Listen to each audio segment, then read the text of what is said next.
Chilling tales for dark nights.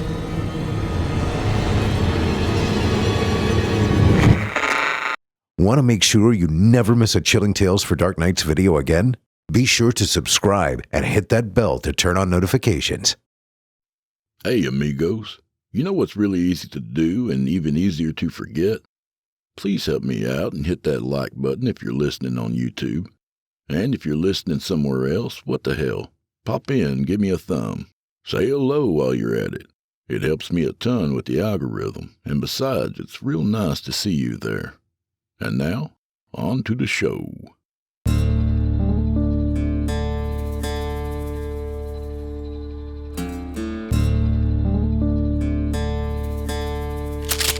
Oh, shit.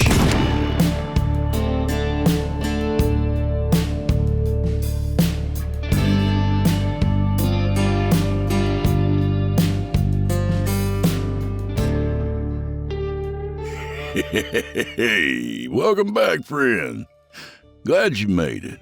Being National Men's Grooming Day, I figured you'd be busy shaving your balls and stuff. Of course, all the ladies are here. Say hi, Chester.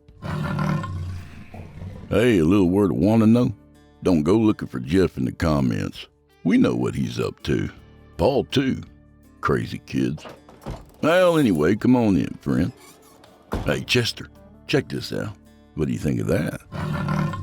Yeah, I nicked myself a couple times, but ain't so bad. Oh, I gotta go. Hey, check out simplyscarypodcast.com when you get a chance. Become a patron. For as little as $7.99 a month, you can get their entire catalog ad-free and available to download or stream. 13 years of horror for a bargain price. So tonight, we welcome author J.G. Martin by way of Velox Books. This one's a kind of Lovecraftian cosmic horror meets modern conspiracy thriller. And it comes from his book, Crooked Gospels, which we hope you'll check out. So, without further delay, from author J.G. Martin, we come in pieces. The lockdown started the day the smiling man came by. He wore a suit that seemed 2 sizes too big, with a tie so tight it might have been strangling him. "Greetings," he sneered as I opened the door. "I have some unfortunate news for you." I stifled a yawn, squinting in the glare of the sunrise. "Unfortunate news?" "Indeed," he said cheerily. "I'm going to need to board up your doors and windows. With you inside, of course." "Excuse me?" Footsteps sounded from behind me. My wife, Anne, swept onto the doorstep, her housecoat streaming behind her. Did I hear that right? You're threatening to board us in? Is this some stupid prank? The man didn't move, didn't react. He continued to smile, eyes bloodshot and unblinking. Hello? Did you hear me? Anne's voice dropped to dangerous levels of impatience. Trev, she snapped. Call the cops. Tell them this guy's trespassing. I brought a hand to my face, stifling another yawn, and wandered inside with a shrug. A minute later, I was back on the doorstep. "The phone's dead," I mumbled. "Cell 2. Even the Wi-Fi's out of commission." She gaped at me. You're kidding. "He isn't," said the smiling man. "We cut communication utilities while the town was asleep. Less panic, you see." I stepped forward, adopting my best impression of masculine menace. "Listen, buddy, I don't know who you think you are, but—" "Agent Kane," he said, lips trembling under the weight of his grin. He pulled out a badge that might have been real and explained he was CIA, hunting for a terrorist cell they had tracked to our slice of suburbia. "Not to worry," he continued. "My staff will be searching every household for these vermin, and once we locate them, you'll be free to go." An engine backfired, interrupting me before I could get another word off. A semi-truck lurched to a stop on the street, its brakes screeching against the tonnage of its trailer. Soldiers spilled out the back, their dark military fatigues blended with the dim morning light, rifles slung over their shoulders like quiet threats. They began distributing planks of wood from the truck alongside hammers and nails.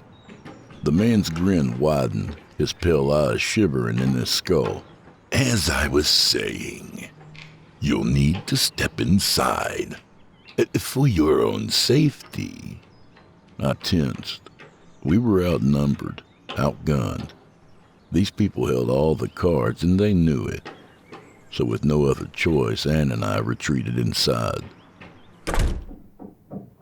Old Ty always said this would happen.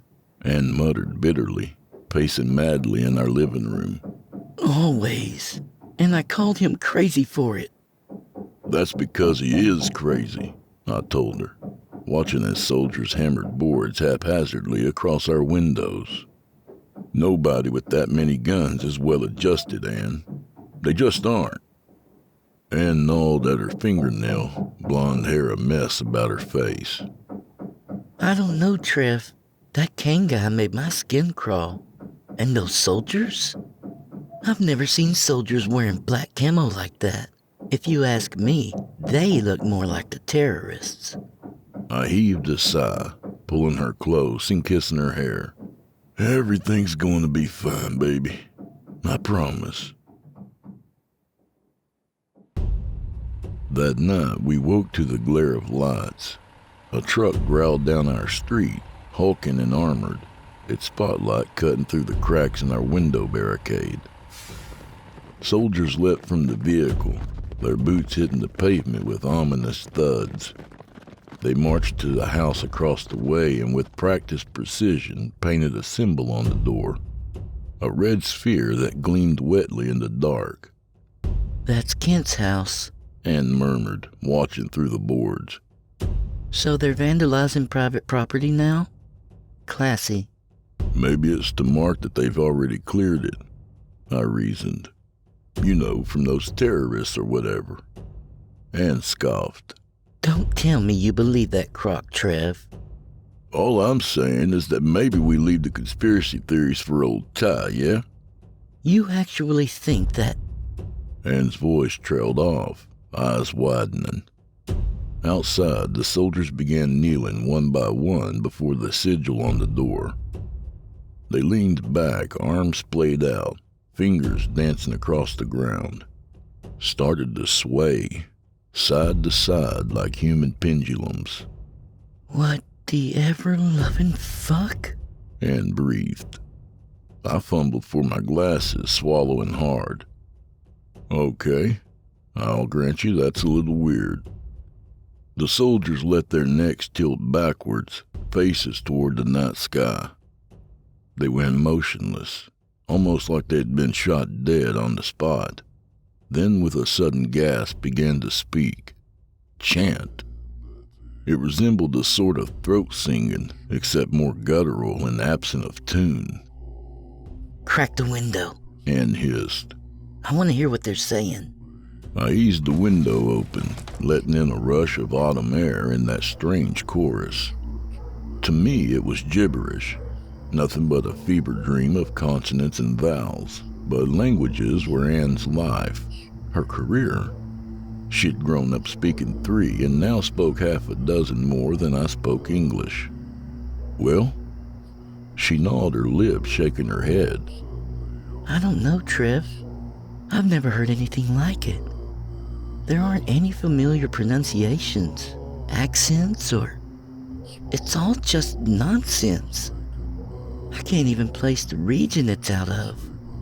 Maybe it is nonsense, I suggested, grasping for some excuse to make sense of it all. What if they're trying to freak us out on purpose, like a practical joke or something? I've heard soldiers doing worse to pass the time. But Ann didn't reply. Her fingers gripped the edge of the window, her eyes buzzing with anxiety as we watched. A minute passed, 2. Then, almost as soon as the chanting started, It stopped. The soldiers lurched up to their feet. Without a word, they marched back to their truck, and with the roar of an engine vanished into the night.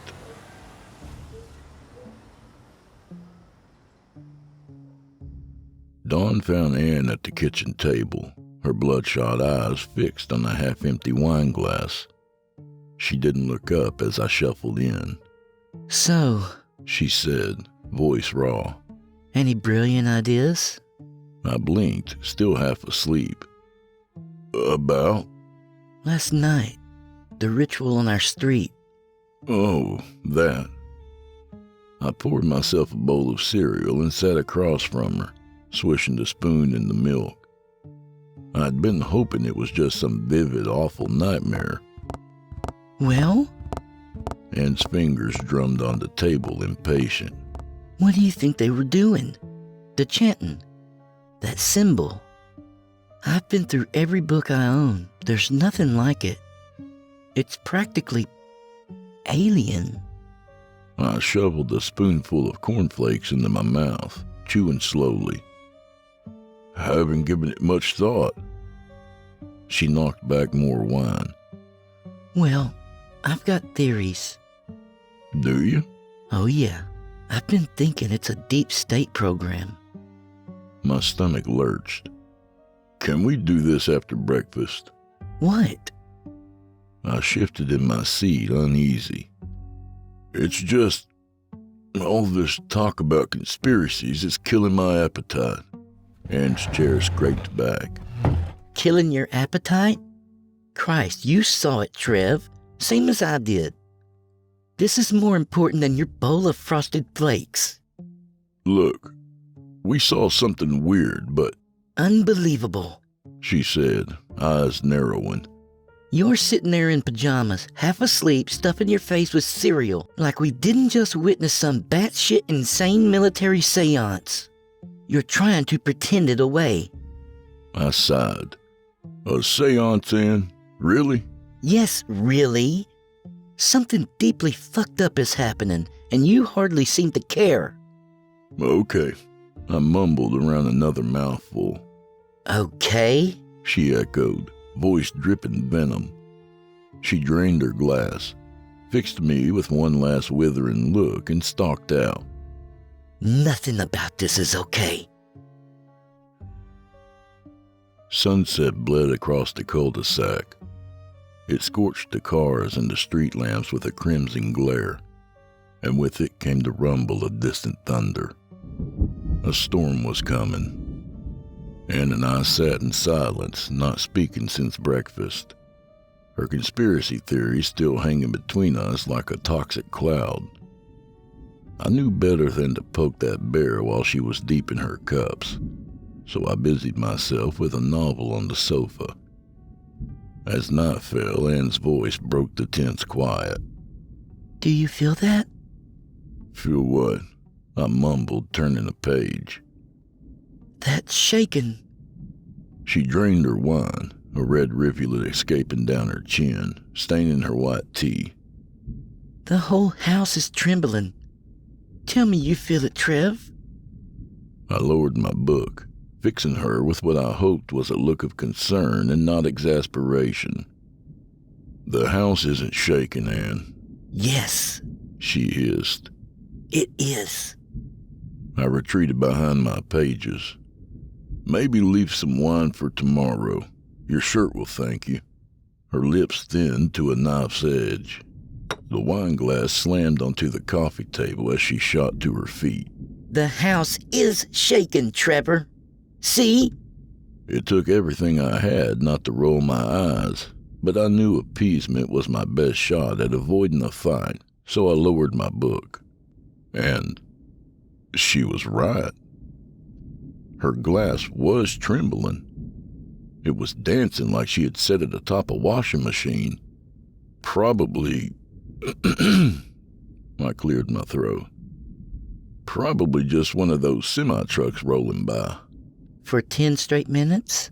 Anne countered. An earthquake then, I reasoned, not sure I believed my own excuse. What kind of earthquake lasts 10 fucking minutes, Trev? I exhaled, frustration bubbling over. Christ, Ann, I don't know. Maybe we're feeling the aftershocks. You got a better explanation? Sure. Her eyes glinted. How about HARP? HARP? She nodded, swaying on her feet. It's this radar array up in Alaska. Bunch of transmitters screwing with the ionosphere. Weather control. Electromagnetic fuckery. Old Ty says they can even trigger earthquakes when they crank it up. I ran my hands over my face, not believing I was actually having this conversation. Oliver Old Ty Tyler was our next-door neighbor, a Vietnam War vet with enough PTSD to make an asylum blush and a stockpile of guns to match. So what? I started. You think earthquakes are a government conspiracy now? Not all of them. She threw back. Just this one. Think about it. When's the last time we had an earthquake in this state? In a decade, we haven't. Her voice died mid-sentence. I looked up to see her frozen, staring out the sliver of visible street through our boarded window. The streetlights outside were going haywire, humming and flickering like possessed fireflies before guttering out completely. Oh my God, she breathed. It's a power outage, Ann. Not the end of the world. She shook her head fiercely, jabbing a finger at the glass. No. Out there, at the end of the road. Do you see that? Let me guess. Soldier spray painting another house. Ann's finger stabbed at the window, desperation etched on her face. Just look, for fuck's sake. All right, I groaned, dragging myself to the makeshift peephole. Let's see. Parked cars, check. Our sad apple tree, check. Lawns begging for a rake, and... My voice shriveled up in my throat. What the fuck? A monstrous shadow stretched across the cul-de-sac, cast by a figure that defied reason. It towered at the end of the lane, easily as tall as the streetlights. A yellow jacket hung from its frame like a tattered sail, topped by a hood that shrouded its face in empty darkness. My jaw went slack. My brain scrambled for explanations, anything to make sense of the impossible sight before me. It was a hallucination. Had to be. Maybe that elusive terrorist cell had spiked the water supply, and now we were all tripping balls, drowning in shared paranoia. LSD in the reservoir, maybe. Or some cutting-edge chemical weapon. Soviet leftovers. Or... The shadow moved. The world shook. Realization hit me like a sledgehammer. This thing, this nightmare-made flesh, was the source of those tremors. But how? The creature was a beanpole, rail-thin despite its height. How could something so spindly make cars rock on their suspensions? The damn thing was rattling the photo frames on our walls, making our porch light blink on and off.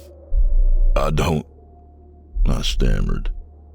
This can't... Words failed me. The creature advanced, its gait a glitchy, unsettling waltz.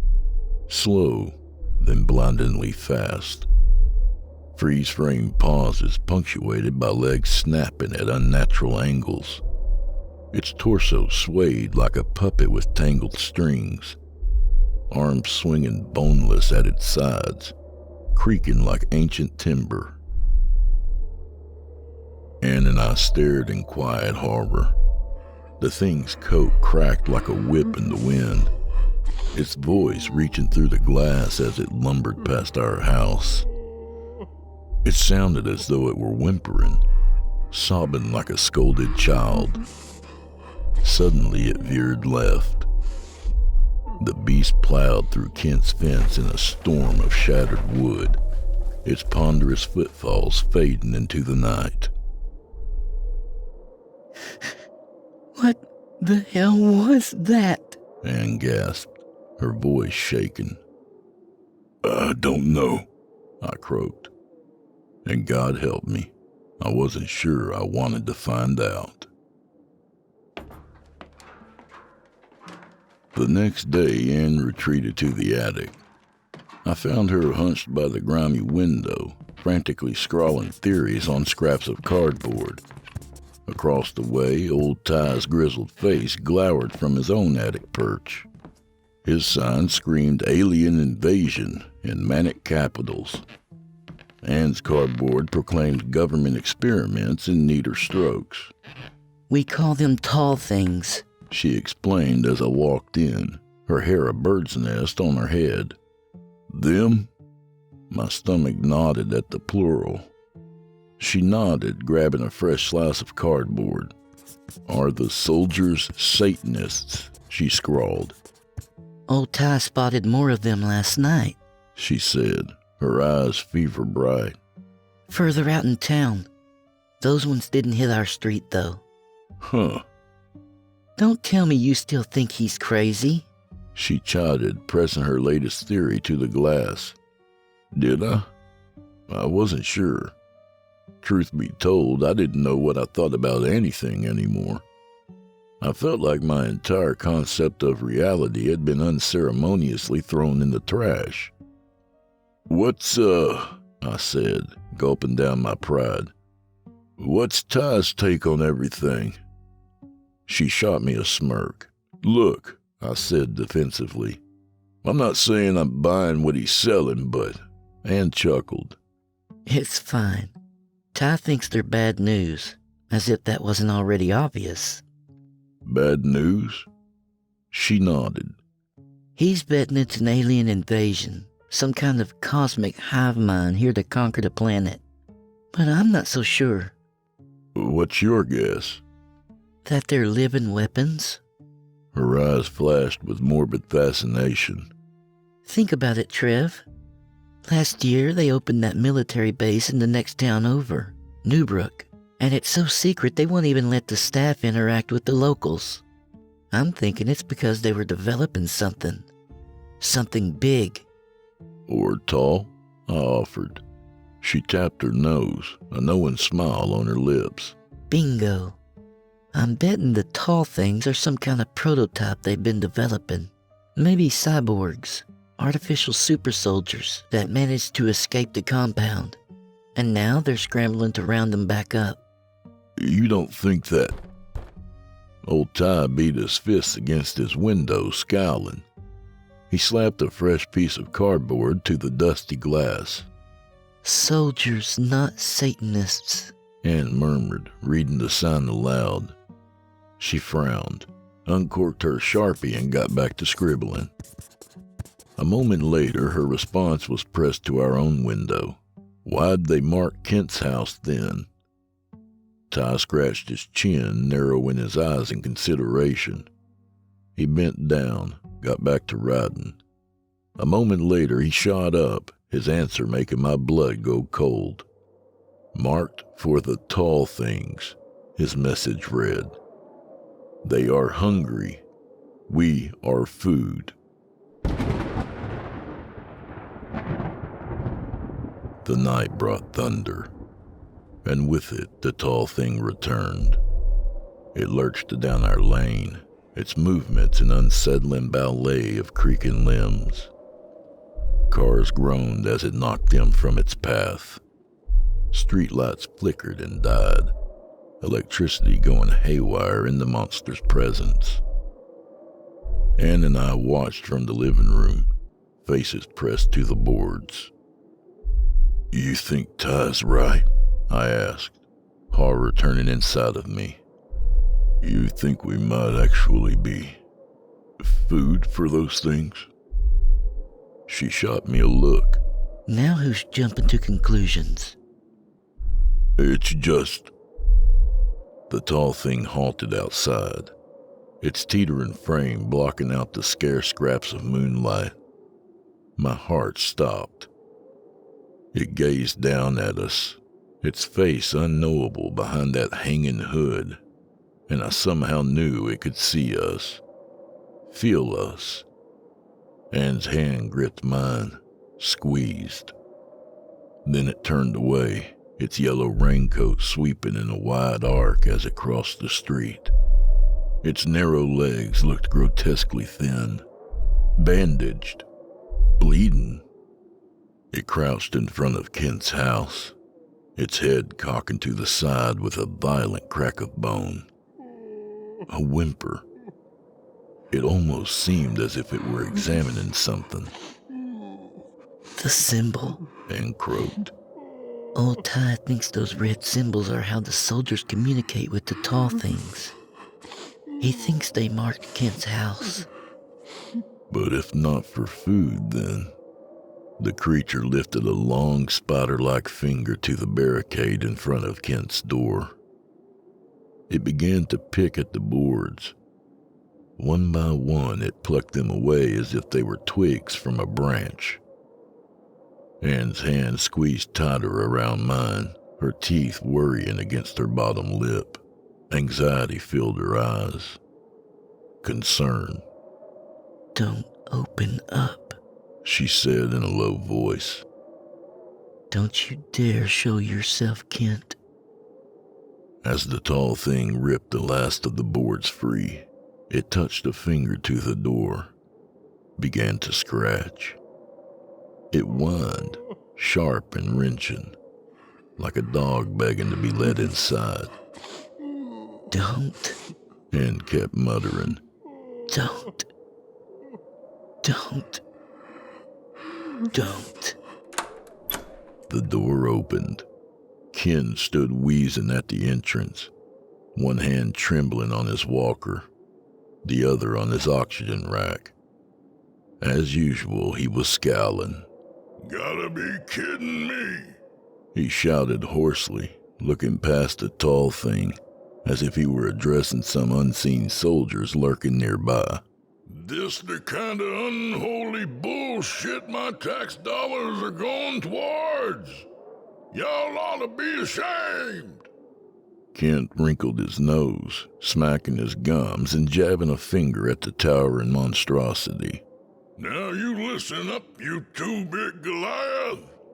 You might be able to intimidate them dumb fuck youngsters, but I've been around long enough to know my rights. Yeah, that's it. Whine all you want, but do it somewhere else before I... A muffled yell, a strangled gasp. I recoiled in horror as the tall thing snatched Kent from his doorstep like a child with a bug. It lifted him by his leg, dangling the old man high above his lawn. In a snapping movement, the tall thing tilted its head to the opposite shoulder. Oh, fuck, Anne said, her voice hardly a whisper. Kent was red in the face, his frail hand swinging uselessly as he tried to catch the tall thing with a hook. Get over here, he snarled. Get over here and let me teach you why they call me Iron Kent. A dull crunch, an anguished scream. The tall thing had crushed Kent's leg in its grip, and the old man was now howling, hurling curse after curse at the abomination. "Where the fuck are the soldiers?" I demanded. As if in response, sirens split the night. A military convoy swerved onto the cul-de-sac, their spotlights guttering as they neared the tall thing, megaphones crackling to life before sputtering out. Soldiers poured out of the trucks. They started to shout, holler. In the chaos of it all, I assumed they were shouting at the tall thing, demanding it to put Kent down, to surrender, but it became apparent they didn't give a damn about the monster, or Kent. They were addressing us, Anne and myself, They were addressing the neighborhood at large, who were probably watching this unfold with the same abject terror. Do not look, they told us. do not look, do not look, do not look. But by then it was too late. The creature started to cry, its loud weeping smothering the obscenities hurled from Kent's lips.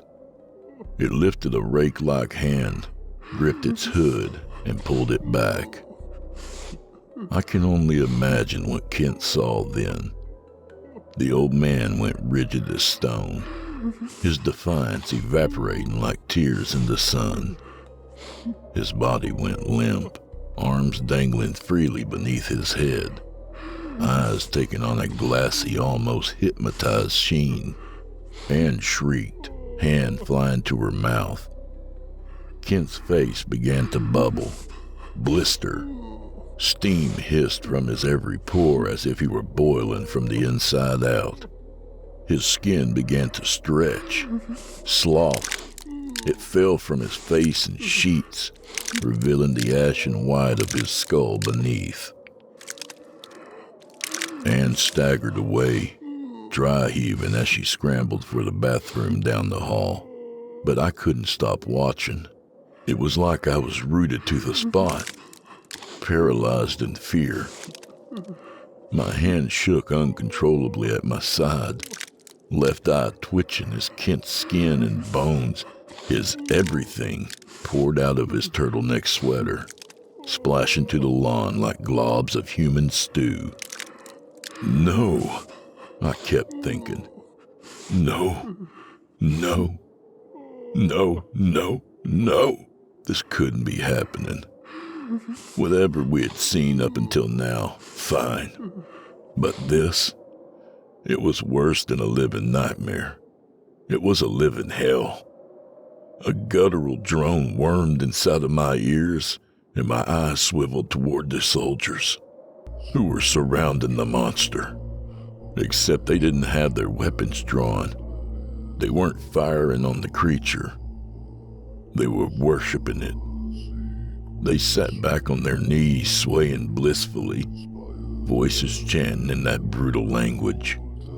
Only this time they sprinkled some English into the mix.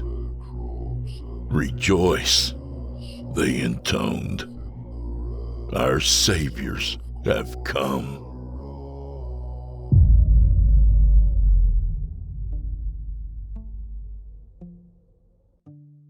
Soon after, the tall things outgrew the night. They stalked beneath the glare of the sun, flanked by individuals in gowns of flowing white. Lab coats, Anne said. They're researchers, probably. Scientists studying the tall things to figure out what makes them tick. See? They've all got clipboards. But I disagreed. To me, they seemed closer to robes, like something a priest or a nun might wear. They skulked about with bowed heads, never looked up. Across their eyes they wore tinted visors, faces draped in hoods like the monsters they followed. After Kent died, most of the cul-de-sac decided to make a break for it. Maybe they realized the situation was spiraling out of control, that it was only a matter of time before they became the next puddle on the pavement. Maybe they just couldn't stand the screams, the thunderous thum, thum of the footsteps in the dark. I don't know. Whatever it was, they broke out of their homes, usually at night. Anne and I would wake up to the crack of gunfire, and in the morning we'd find our neighbors shot dead in their yards. Nobody came for their bodies. They were left to rot, slowly decaying as a putrid example of what awaited disobedience. Old Ty became our last hope. We'd kept in contact with him through the attic window, swapping theories on those pieces of cardboard. He told us not to lose hope. He was putting together a plan, a last-ditch resistance to get us out of this mess. Might be able to use the gas line, he wrote. Draw 'em in, blow 'em up, be ready. And we were. We were ready and waiting, but eventually old Ty just stopped showing up. He vanished. Ann thought he might have decided a group escape was too risky, that maybe he snuck out on his own to raise the alarm. He'll be back with the cavalry, Trev. Trust me. Old Ty wouldn't abandon us. But even as she spoke the words, I could tell she didn't believe them. Her voice was empty, hopeless. She had even lost the blue in her eyes. They'd turned a dull, vacant gray. Stress had caused her to lose patches of her golden hair, while paranoia kept her from sleep. My wife was unraveling, and so was I. I'd rarely known death in my life, and now the sheer volume of it was numbing me. Kent, old Ty, I couldn't process it. I didn't know how to feel this broken, this utterly crippled with despair. We were trapped, Ann and I. Nowhere to run, nowhere to hide. We were prisoners slated for execution, just waiting until our names got pulled out of a hat. And then, almost out of the blue, the military had a change of heart. They started freeing people. I watched it happen.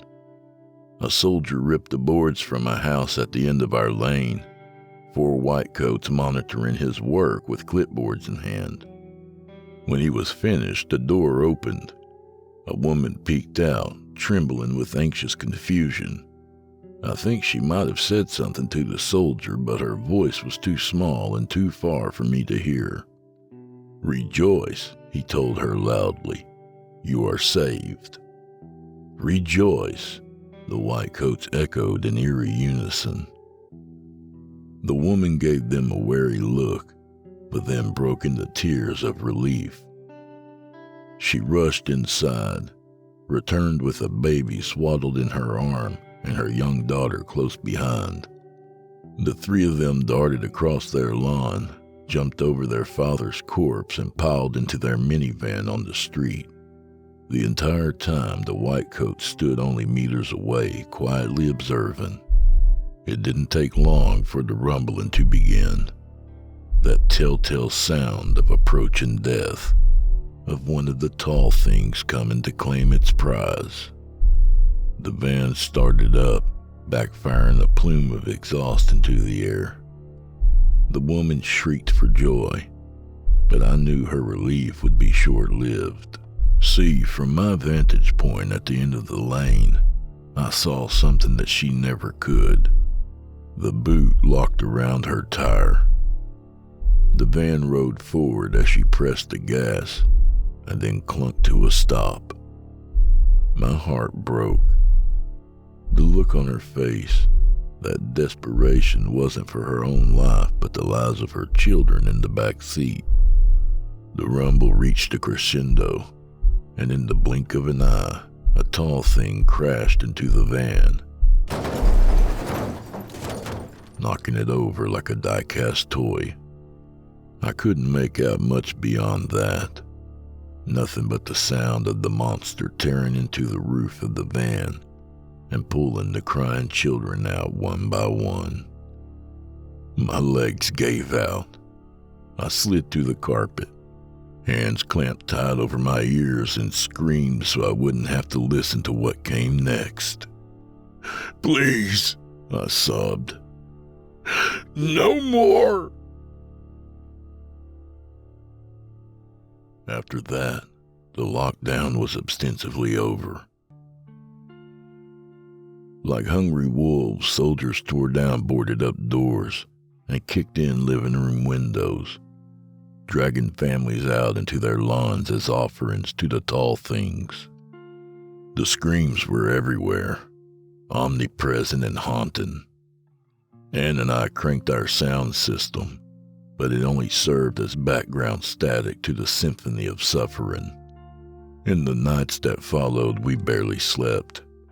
Ann tossed and turned beside me while I stared blankly at the ceiling fan above. There was an understanding between us.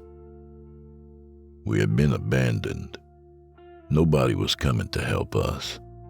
Nobody was coming to destroy those monsters and save the day. We were alone, forgotten, and somehow things got worse. The darkest moment of my life occurred the morning of October 27th. I woke to sunlight peeking through our boarded-up window. Ann wasn't beside me. I looked all over the house for her before I found her note on the kitchen counter, scribbled quickly, stained with tears. Trevor, I wish I could have said a proper goodbye, but I know you'd try to stop me. I'm going to find help. Newbrook isn't far, and their sheriff can contact the National Guard. Until then, please stay safe. We'll be together again soon. Love always. Annabelle. She left through the basement hatch. I know this because I spotted her corpse lying outside the kitchen window. Ann gazed back at me, a look of shock painted across her pale face, a small red dot where the bullet pierced her skull. I couldn't even muster the courage to step out and bury her. Instead, the stray dogs took her apart piece by piece. Before long, all that remained of my wife was a scatter of bones, picked and chewed. When they finally came for me, I wasn't there. The man inside of me had left. All that remained was a barren husk. They kicked down my door at midnight, found me sitting at my kitchen table, drunk with a glass of whiskey in my grip. Rough hands ripped me from my chair, tossed me onto my lawn. "Rejoice," grunted the soldier. "Rejoice," echoed an approaching white coat. "You are saved, brother." Saved? I'd beheld monsters with footsteps like thunder, watched them turn my neighbors into puddles, and seen my wife rot away in front of my eyes. And I was saved? I laughed. It was so absurd, so cosmically awful that laughter seemed the only sane response. The soldier shifted, flicking off his rifle's safety. This one's lost it. Shall I give him the bullet, sister? No, The white coat soothed. he has shown courage where his fellows have fled. Our grace will pass judgment. As it is written, so it shall be. As it is written, The soldier intoned. so it shall be. The white coat studied me behind her dark visor. With a smile, she cupped a frigid palm to my cheek. You mustn't be afraid. She whispered. When this is over, you shall know a peace beyond all concepts, an absence of suffering so complete that your emotions will reveal themselves as the messy, corruptible things they are. Rejoice. Rejoice. The soldier droned. The grass began to pulse beneath my knees, bucking and trembling. Thunder rolled in the distance. It nears, The soldier announced. The white coat rose, joining him near my fence. Prepare the contingency. The soldier racked his rifle, brought it up on aim with the barrel pointing between my eyes. How many more after this? He asked. 16. Then us, sister? Yes, then us. Rejoice. Rejoice. The rumbling deepened. Streetlights flickered around the cul-de-sac. Cars danced upon winding suspensions, moving like a mechanical ballet while birds exploded from treetops. My heart slammed. It beat a rhythm of panic against my ribs, matching the frantic pace of the stampeding footfalls. It was coming. Why do this? I growled. Why not just put a bullet in my head?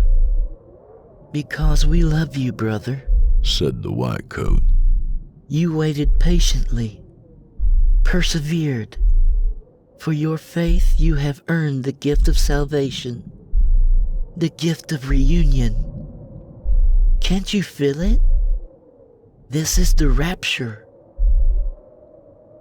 A shadow stretched across us, stealing the breath from my lungs. A monster in a yellow raincoat stood teetering at the end of the street. Only this tall thing wasn't like the others. It seemed larger, more imposing. Its scarecrow frame eclipsed even the moon in the sky as it sauntered toward us. The soldier fell to his knees, swaying in the way the others did. What are they? I hissed at the white coat. Aliens? Angels, she said with a soft reverence. those that gifted us life in eons past. The monster thundered forward, its feet leaving cracks in the pavement as it twisted and jerked, knocking aside cars and trees with its erratic movements. It whimpered weakly. Those sounds they make. It almost sounds like they're crying. I believe they are. The white coat answered mournfully.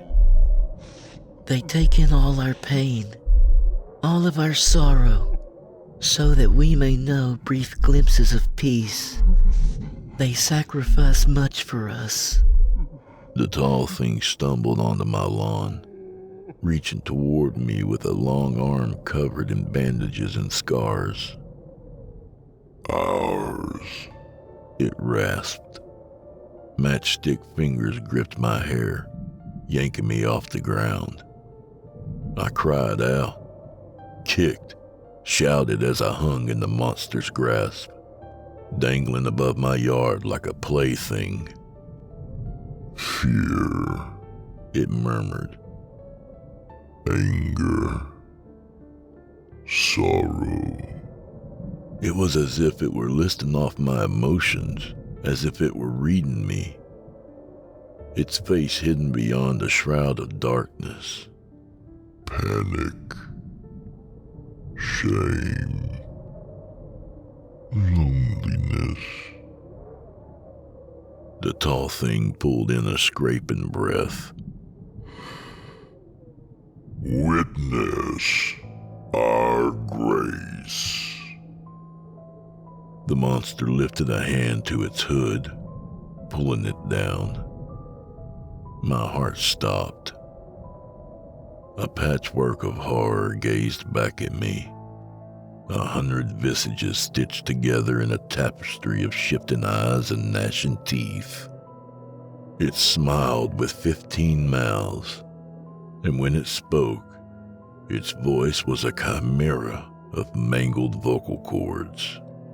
With each slow syllable, the tall thing's many faces bled.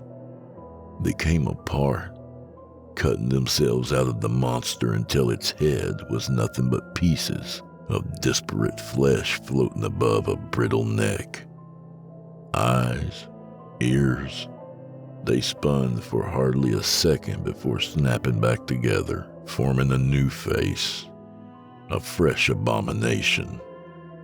We come It moaned. in pieces. I tried to speak, tried to beg for my life, but my mouth wouldn't work. It was paralyzed. 100 mismatched eyes blinked at me. Warm piss dribbled down my legs. This was it. It was going to turn me into one of those puddles on the pavement, into nothing but a slosh of skin while it devoured the deeper parts of me. The tall thing lifted a crooked finger, tapping it against my chin. Open up.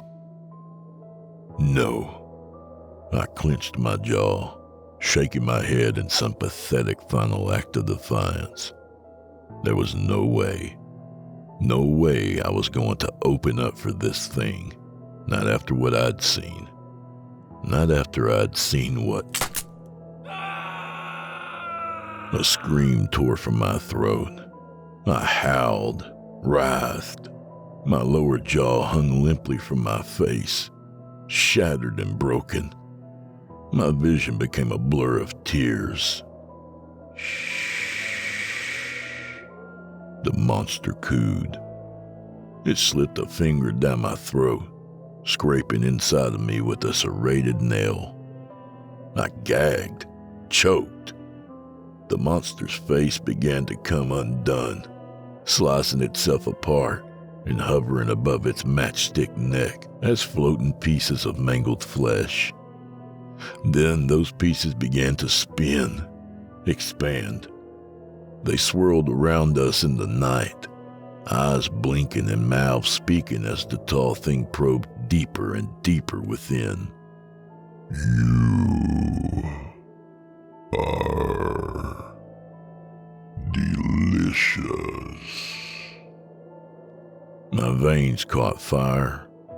My blood began to boil. My arms and legs twitching in agony while the tall thing scratched at my insides as its dozen mouths began to laugh and cry in some twisted symphony of gleeful despair and gunfire.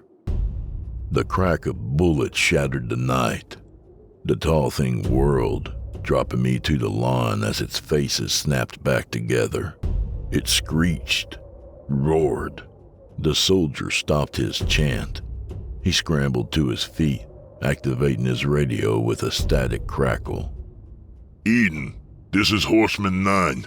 We're under attack and need... His skull blew apart, splattering me with pieces of that thing he called a brain.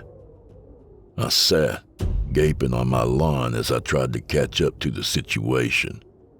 Another shot rang out, then another.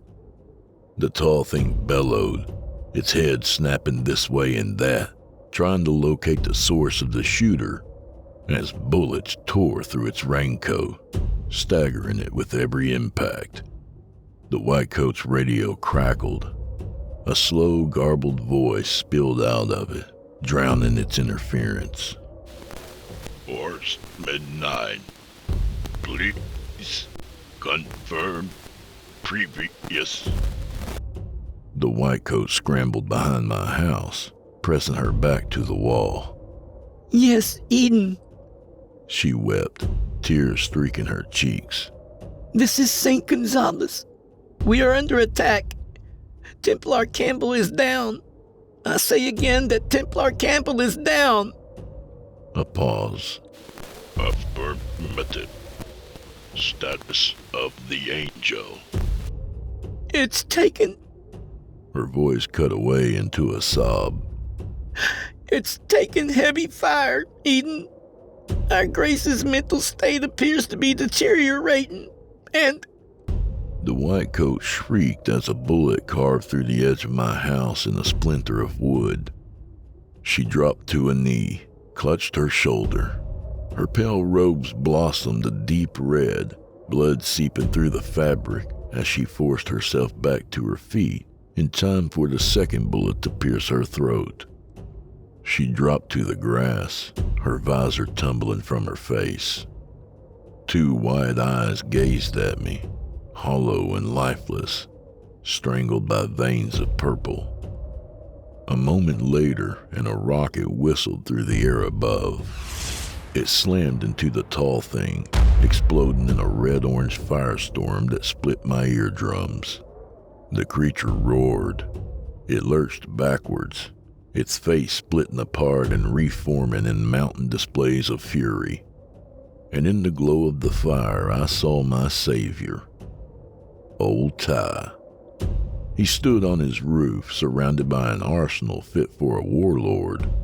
A rocket launcher rested on his shoulder, and his mane of hair blew wildly as he let loose another RPG. The explosion sent the monster reeling. It fell backward, crashing against Kent's house in a hurricane of rubble. Ty lowered his launcher, shouting down at me. Christ almighty! The hell you waiting for, Idjit? Get out of here! The tall thing shrieked. It snapped upright with a sound of crunching cartilage, beginning to sway back and forth, vibrating faster and faster, until, oh my God, I started running, my heart in a race against my legs. Another RPG tore through the air. Another explosion. It wouldn't matter, I knew. Not now. Glancing over my shoulder, I looked in horror at what the tall thing had become. 6 arms had burst from the back of its raincoat, a tangle of flesh woven between them, the wings of a bat. It flapped, rising into the air. Congrats on making yourself a bigger target, dipshit! Another barrage of rockets burst from Old Ty's roof. They connected with the tall thing in a series of explosions bright enough it almost turned night to day. Somewhere in the distance, sirens screamed. Rubber howled. The cultists would be closing in, the soldiers and the whitecoats, and alongside them, the low thunder of stampeding tall things. I scrambled away, tears in my eyes. Old Ty. I'd called him a lunatic, a nut job, but here he was sacrificing everything for me. As I scrambled across town, ducking between bushes and moving between sheds, I heard more explosions ringing out. I'm not sure what Ty had set up, but he was holding them for longer than I ever imagined he could have. Then, a few minutes later, as I crested a hill, I looked back. The entire town was dark, in ruins. The one source of light was Old Ty's house, but I could see a small army closing in on him. A dozen tall things, maybe more. Countless soldiers. All of them rushing forward, and I blinked, blinded. A flash erupted, and a moment later I was knocked on my ass by a shockwave. Half of our cul-de-sac had gone up in flames, a massive cloud of acrid black billowing into the night sky. In the distance, I heard the anguished wails of the tall things, the screams of soldiers in white coats. Good fucking riddance. 3 hours later, I'd stumbled through Debbie Forest and into the town of Newbrook.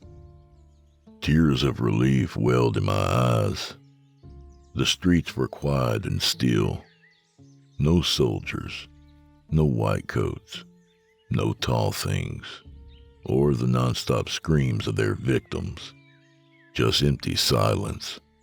The stuff early mornings were made for. Squinting against the dawn, I made my way down the main road. It was odd. After so long living in a nightmare, the calm in Newbrook felt almost unnerving, uncomfortable. It seemed impossible to me that people could just be peacefully sleeping and not dead. When I reached the sheriff's office, I beat my fist against the door. I needed to blow the whistle on what was going on, explain that a paramilitary cult had taken over my town, that the tall things were melting people on the street, and that we needed to get our ass in gear and call in the National Guard. No, scratch that. We needed to call in fucking NATO. Come on, open up, damn it. But as I peered impatiently through the glass door, a reflection caught my eye. I wheeled around, and there it was, just at the edge of the curb, gleaming with the red-orange glow of sunrise. A puddle. Strange thing was, it hadn't rained in weeks. And that was We Come in Pieces by J.G. Martin. A good reminder that sometimes the people you call crazy might be the ones actually paying attention. A little about the author. J.G. Martin writes about monsters and the things they get up to when we aren't looking. He currently resides in British Columbia with his cat Opie and dreams of someday owning a secret lair behind a bookshelf. This one's from his book Crooked Gospels, which you can find at baylocksbooks.com and on audible.com. Thanks, JG. Hey, here's a riddle for you. What lurks in the darkness when life is good, but always comes back when things get bad? No, Chester, not herpes. It's helpchillin.org. You know, my favorite thing about ad-supported entertainment is it's free for everyone to enjoy. My least favorite thing about it is sometimes you're fucked. And Chillin' Entertainment is a little fucked this month, and they hope you can help. If you're able to donate, please visit helpchillin.org, which will take you straight to their GoFundMe. Or if you'd prefer ongoing support, you can visit their website at chillintalesfordarknights.com and sign up to become their patron.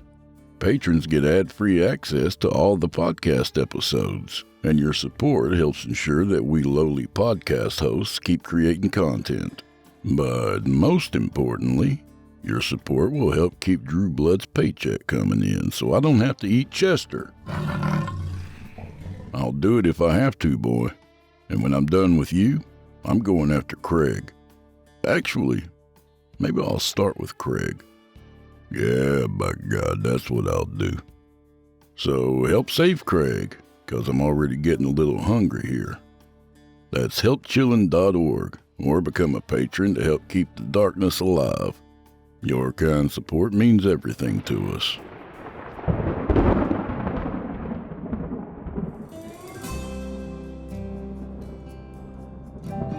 Well, I guess this is where we part ways, at least till next week. So grab a drink for the road, friend, and get walking. Careful not to step in any puddles. May the wind be at your back, and may the road rise up to meet you. I'll see you all next week, God willing. And of course, go fuck yourselves. Good night, y'all.